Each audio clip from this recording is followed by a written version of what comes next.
Hello, my name is Diana. I come from Romania. We have a university that's mostly focused on social science, and within that university, we have a Department of Public Health.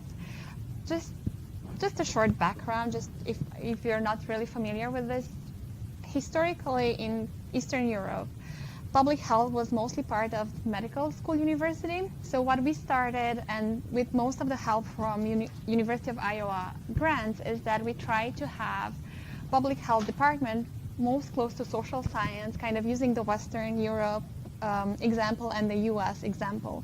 So we are a newly funded program with an undergraduate program and a graduate program, and we're also starting to have some PhD in public health, which I think is really great. And we mostly do research from injury and violence prevention.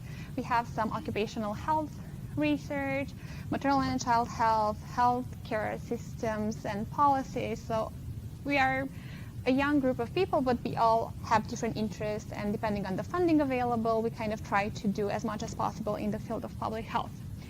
So the presentation today is actually on a project that was funded through one of the capacity building programs funded by University of Iowa in Romania. The first actually project on injuries in the rural setting was in 2009, and we kind of looked at backyard farm injuries, so like really, really small settings. And this one goes a little further, kind of still small and operating farming, usually run by families. And one of our major ethnic minorities is Hungarians, and the study was conducted. So we have 42 counties, and 2 counties are mainly with Hungarians ethnicity, like minorities, and actually they're majority in those specific counties, but at the national level they're minorities. The lead investigator for this project is my colleague Ioana, who is doing her PhD in sustainable development. Okay, so I will kind of try to present it as a research program, and at the end, if you have any questions or how we actually implement it or maybe more details, feel free to ask. So I'm going to talk to you about farming and agriculture in Romania, kind of preliminary work. What work do we have in this field in Romania? What we wanted to do with this study, our research design and methods, and some of our results, and what can we further do with the data collected. And throughout the presentation, there are different pictures that kind of show the agriculture and rural occupational workforce. As one of the major component of the research work was observations. A lot of pictures were taken. Okay, so I think these are really familiar to you, how agriculture and farming are really considered hazardous occupation, and it also affects physically and mental health. And usually they work with different potential dangerous machinery, chemicals, livestock, and they're also exposed to a lot of external risk factors. So you can see that it's really not an easy job to do. Here are some facts about European agriculture. So if you can see that European agriculture sector, 42% of workers reported that work had a negative impact on their health. And if you can think about all the European Union other workforce, only 25%. You can see it's a big difference between agricultural workforce and all the other workforces out there in Europe. So agricultural workers have an elevated rates of injuries and illness compared to any other EU workers. And it's also not an individual risk, but a family risk, because if you look at small or medium-scale farming, all the family is involved into the agricultural work. And agriculture also employs one of highest proportion of young workers below the age of 25. So you can see that how might affect during the long time and also long-term disabilities. And some facts about how children are also involved in agricultural field. This is a picture about how you can picture Romanian agriculture into. There are big-scale farming that use a lot of equipment, but small-scale farming or medium-scale farming still use really livestock and all other type of farming, so it's not really well equipped. It's a major component within the economy, and a lot of people still live in the rural areas. So kind of when you picture Romania, like 52% is urban and 48 is rural. So a lot of people still do agriculture. Okay. When we talk about what data there are in Romania, like I told you, there are few data available specifically on agricultural injuries or occupational health safety. There are the national surveys that we collect, but usually they document paid work. And a lot of agriculture work, if they do it for themselves, it not necessarily count as paid work. So not a lot of them are not registered as paid farmers. So this way, a lot of them are not represented in the statistics. When we talk about minorities, there might be also differences in terms of language barriers or low level of education. So a lot of the information that there might be out there will not reach them. Okay, so what we wanted to do is try to kind of identify, assess, kind of do some observation and also surveys to see exactly what would be the proportion of injuries that that farmers would suffer during 12 months. Okay, this is just the existing data that we have and how the study was constructed, but I'm going to focus on this one. So this is what we actually wanted to do with the study, try to identify and assess safety and health hazards in small farming operation among Hungarian ethnics, then try to identify the major risk factors for small farming operations that can actually lead to injuries on different target populations, and try to explore the relationship and the frequency between agricultural injuries, safety characteristics, and health status on Hungarian minorities. We are really interested to kind of focus on a more vulnerable population. And the assessment was implemented in 5 Hungarian farm households. We chose a specific county where actually the Hungarians are a majority. And we had 2 types of research. We used a semi-quantitative observation tool and tried to look at safety and health hazards. And then we talked with the people there, tried to do a health and safety survey. These are some of the things that we were really interested in and try to see exactly how and see if they suffered or experienced any unintentional injuries in the last 12 months due to farming activities. If there were any specific activities that led to that injury, nature of injury, affected body parts. So try to actually understand how those injuries occurred and try to maybe document in the future different preventive measures. This is some of the data analysis and results, and I'm going to show you some of the results. Of the data was collected between July and August 2016, so it was actually during the season. So it was really interesting that we had 43 observation and surveys completed over the course of the growing season, and 50 farms were approached, out of which 43 decided to participate in the study. And here are some preliminary results of the survey. So here you can see it's not a big sample, so a lot of the statistical analyses were not so easy to do. But you can see here kind of a really good descriptive sample. And if you look at also the numbers, but also keep in mind the percentages, you can see that in the last 12 months, due to agricultural activities, half of the participants suffered some sort of injury, out of which half of them required medical assistance, so they went to a doctor. What activity did they do during this? You can see it here, like a bunch of them and really different one. And then the most body part injured was the back. So a lot of them were back-related injuries, then upper body part or like leg or lower body part. And the observation were kind of split between male and female. So we have both genders represented and different age groups. And if you look in the education sections, you can see that they have low education, like almost half of them had only 8 classes of education, so they didn't attend high school.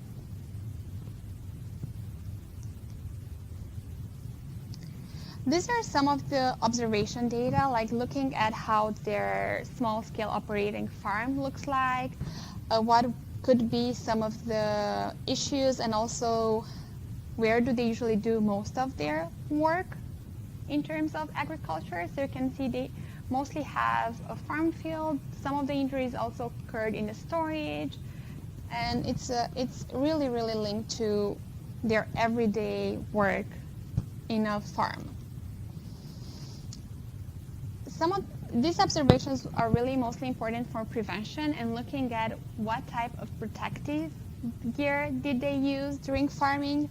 And you can see that's not a bunch of them. So you can see like the blue numbers show their use of protective, and the, I don't know, dark color, yellowish, I don't know the color.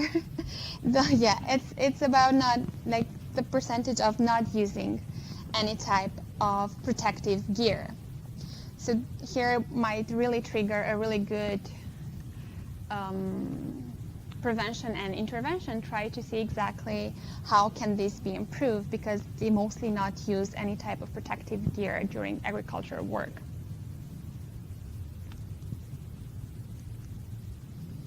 Okay, if you remember that I've mentioned that most of the injuries occurred at a back as a body region, here you can see also why, like what were they usually doing on a farm, while observing them. And you can see that they do a lot of bending from their back. They don't have a really good posture. When they try to do agricultural work, they also are lifting a lot of objects which are really heavy. So this could be clearly linked if we would have had a bigger sample, but just by observing you can tell why some of the injuries to the back actually occurred.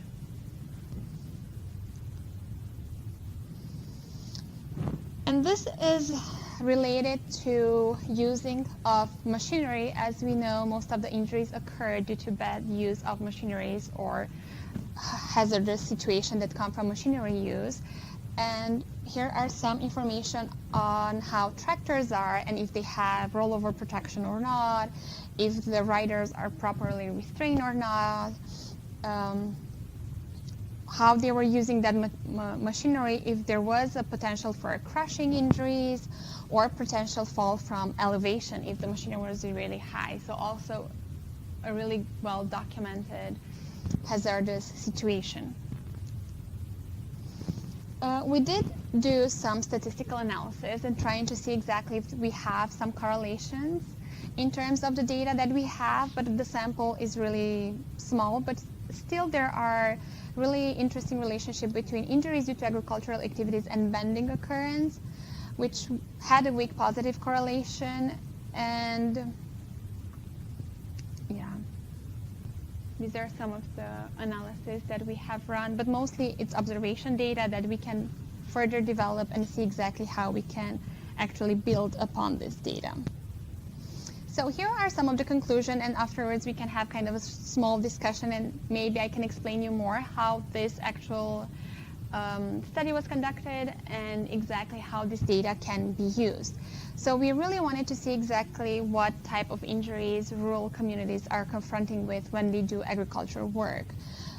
It's both a survey and observation data, and it is a data that could construct on future occupational health intervention. It's trying to kind of help agricultural workers in small farming how to use the correct handles, how to adopt standard transportation, how to actually use different types of protective gear, and how to better protect themselves from injuries. The purpose, and also this is really linked to follow-up work, is the reason why we really chose the smaller community of Hungarians is that they have really less access to communication or information out there. So, but we really strongly believe that the information that could be developed for a prevention or intervention in this specific setting could be also implemented in other rural communities that are similar to this one, because here, in order to deliver an intervention, you might face the language barrier, but in terms of how they do agriculture, how do they do farming, how do they use the equipment, it's kind of similar with the Romanian community or a Roma community, so it's not a big difference here. But we wish to develop strategies and culture-appropriate interventions in order to prevent and reduce agriculture-related injuries and improve the health and safety of these farm workers, as it really is a big part of the working force and the workforce in Romania. And these are also some kind of the pictures to kind of show you how the rural areas look like and how the study was conducted, and most of the pictures were also used during the observations. And the PI is not here, but I have pictures with her. And also we had, during the data collection period, we had a University of Iowa PhD candidate helping with data collection, as we are really involved in the MORT program. I'm not sure how familiar you are with it. So during summertime, we host University of Iowa students who come and do research with us in Romania, and they get a chance to participate in different small funded or even bigger funded projects during summertime. Okay, I think this is what I prepared for today, but if you have any questions or concerns or anything else, I would be happy to be more interactive.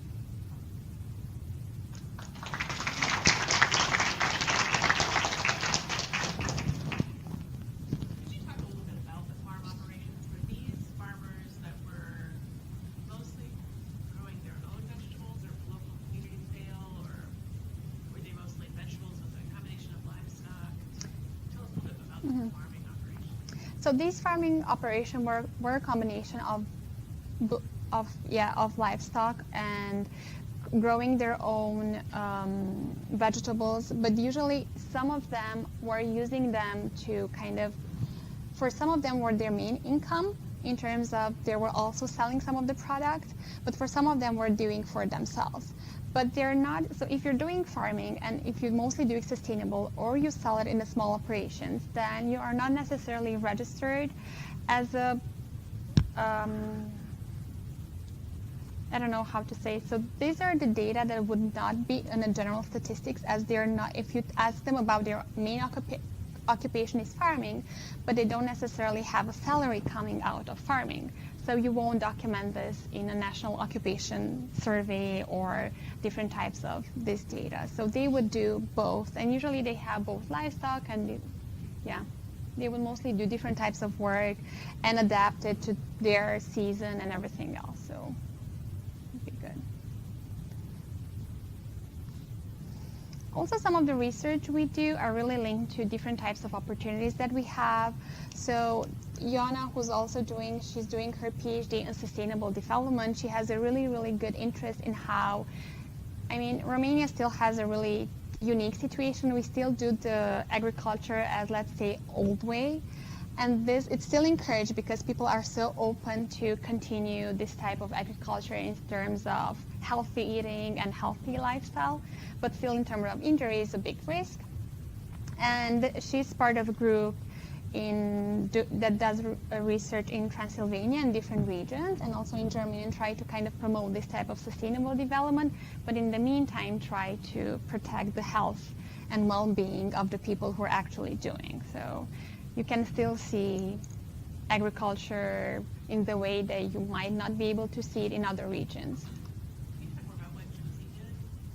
Yeah, Josie did some of the observations, because if you do any type of observation, it's really easy in terms of research, but also gives you a lot of data. And she also had a chance to spend 1 week in a sustainable farm operation. So she spent 1 week there. She had a chance to live there and also participate in all of the activities that farm offered, like taking care of livestock, making cheese, going and taking the crops. So she was really, really engaged and really interested. This was really one of her major interests. So it's really linked to her research and trying to see exactly how people are doing agriculture in Romania.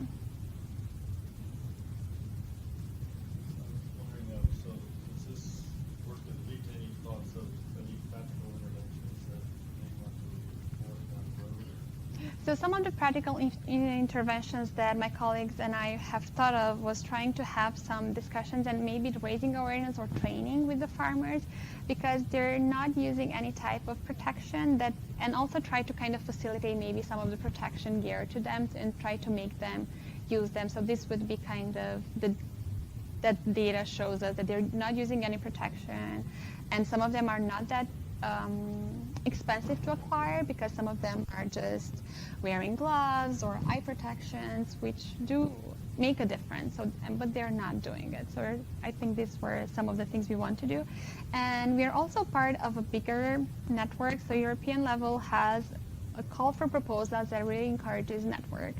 And working with different countries, they kind of set up a network for increasing safety culture and focusing on agriculture.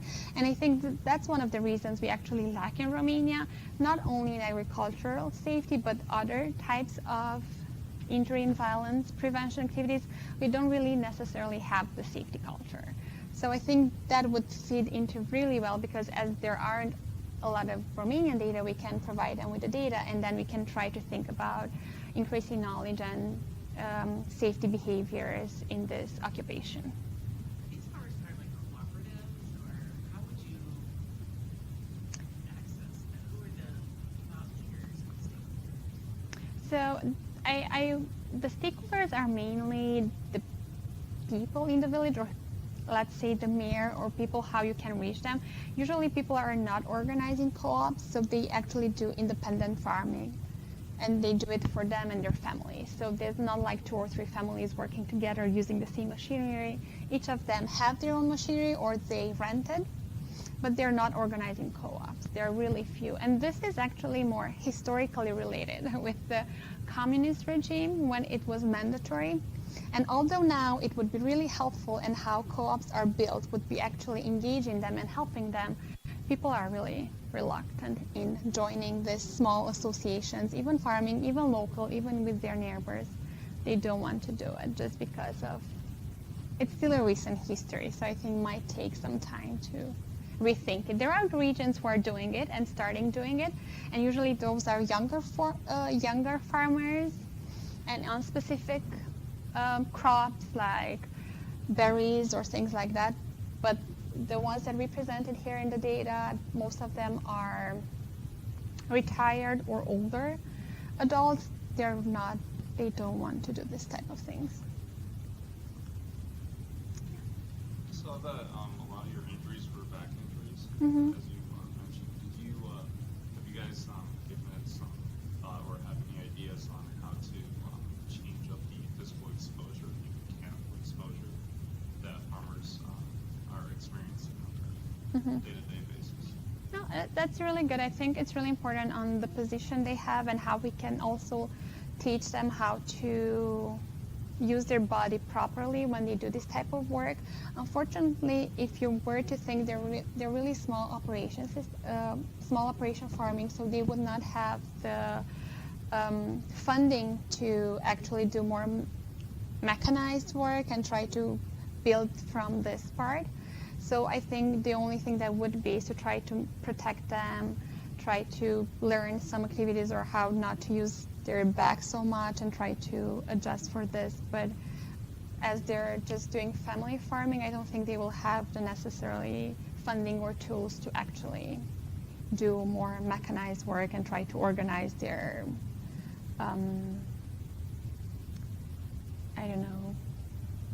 their working habits. Right. Okay, so it would be really, it's just, mostly focused on training, trying to give them the information how they can prevent it. But the best interventions are actually something that usually don't apply to small operation farming, unfortunately. Access to healthcare, like just was injured on the farm. Oh, this is a What question.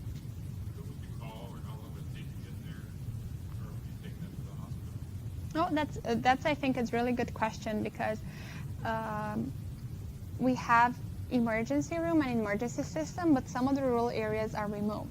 So for really severe injuries, they could call an ambulance, but also they use private transportation to go to the hospitals, and the best and the major emergency rooms and departments are in the cities, and in rural areas they're kind of like first aid points where they could go, and they might find Not all of them have doctors, but most of them have nurses. And that would be their first aid that they will receive. That would take how long to get to the first aid station? The first aid station is not really far, so it might take them 10 or 15 minutes because the rural areas have this, but they're not so well equipped. So if there would be a severe injury or serious injury, then for sure they would have to call to the national number, like you have it here, and have an ambulance. And depending on the assessment on the phone, they can also send helicopters or any other thing that might be required if the injury is that severe. One more question. Do people generally have health insurance? If they have a bill, do they pay themselves or do they have insurance that pays for it, or is there? Our health system is constructed like if for emergency cases, even if you don't have insurance, they will take care of you. So if you are retired or participate to the medical health insurance, of course you have insurance and you'll receive the care you need. But if you don't have insurance for emergencies, you will still get care. Maybe it would be hard with rehabilitation and the next step for severe injuries, but emergency room services are available and free for everyone no matter what. In terms of access, how well they're equipped, and also treatment, that's another topic, and some of the areas might not be so well established, but in terms of availability, and generally they're available and accessible. So one really interesting difference about the European emergency medical service system, I think No. we have this providers. Rather than having, these are paramedics, and only paramedics that are housed in fire departments. But other than that, like call an ambulance, that's usually going to be Oh, a team sorry. of a doctor and a nurse that is located in the hospital. So there's not really a community-based system. I don't know if you want to know. No, so so the EMS system actually goes with a doctor and a nurse, depending on the seriousness of the injury or illness. So there might be also just used for transportation, and at that point they will have only a nurse, but seldom goes just with the driver. So you have some type of care also when the ambulance comes to you. So yeah. One other question. How many universities in Romania are studying ag-related injuries? Are there a lot of other researchers studying this area? From my knowledge, not so many. There are some we have like housed in the medical universities. There are people interested in occupational medicine. So sometimes they study injuries and illnesses all together. But focusing only on injuries, there aren't so many, no. Where do people learn about ag safety in general? Or what areas of study? So we have a university of, so our universities are split depending on their topics, or the medical university is separate. The social science university is separate. The technical university where engineering would be, that's separate. And then we have another university for veterinary science, and that would be a place where agriculture science would be included and work more on that. And then in the medical school, people who like to do occupational medicine, they will also learn some of this. I think you had a question. So, like, obviously, if there's a problem, but I guess my question, first of all, do they think there's a problem? Is it accepted part of life fire duty or something that they are fine? And maybe it's a problem, what are some of the steps they take it themselves to try to resolve it? I can answer that from like a general or personal perspective, as we haven't conducted any study to kind of talk about their perceptions and motivations and how they see agriculture work. But like we said before, is that what we observe throughout our studies, we also do road traffic safety, and we worked on this topic, some violence, and this type of studies. We kind of see that safety is not on our priority list. So we don't have a really well constructed safety culture, and whenever we do prevention or health or increased well-being or quality of life, safety is there, but it doesn't have a really well-defined role. So I think this is where we need to do more work, kind of make safety a priority and how this will actually increase your quality of life and your well-being and everything else. So we are not really well connected with that. So, but otherwise, we don't have any studies that talk with farmers to actually understand their behavior, why they're doing it like this. I think it's just how they were used to and not specifically paying attention to this, and they might use some of protective. This might not be representative for all agricultural work. It's really a small sample size. So, but in terms of interventions or national campaigns, there aren't any that focus on safety, not from the private sector. That could come from agriculture protective gear developments or anything else, or neither from the public sector. Very much.